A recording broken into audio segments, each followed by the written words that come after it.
Il y a une communication, il y a une intimité entre le règne du péché et le règne des sacrifices. Tu finiras toujours par sacrifier la chose que tu aimes le plus au profit du péché que tu aimes le plus, au profit du péché que tu pratiques le plus. Cela s'est passé même Dieu lui-même.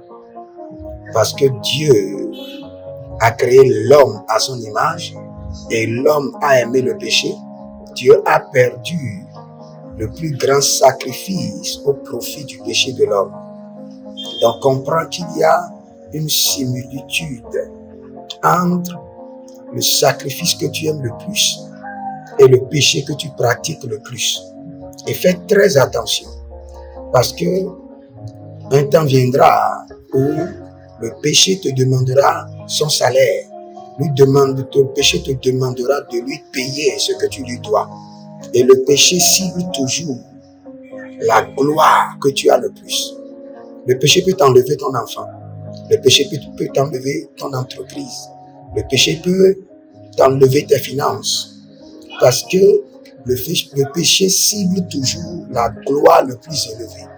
Et la gloire le plus élevée se trouve dans ce que tu aimes le plus et ce pourquoi tu peux sacrifier le plus. Maintenant, pour équilibrer les choses, qu'est-ce qu'il faut faire? Il faut sacrifier ce que tu aimes le plus à Dieu et abandonner le péché que tu pratiques le plus. Là, ta vie sera équilibrée. Quel qu'en soit le péché que tu pratiques maintenant, sache que cela n'a pas changé. Le salaire du péché, c'est la mort. Et quand nous parlons de la mort, cela veut dire que le péché cible et tue la gloire que tu portes le plus, le sacrifice que tu portes le plus et ce que tu aimes de plus. Donc, faire très attention. Ne te livre pas au péché et ne sacrifie pas ta gloire au profit du péché.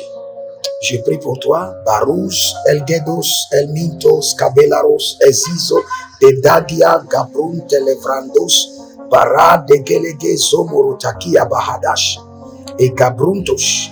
Ta gloire est préservée et tu es déconnecté du péché. Au nom de Jésus. Amen.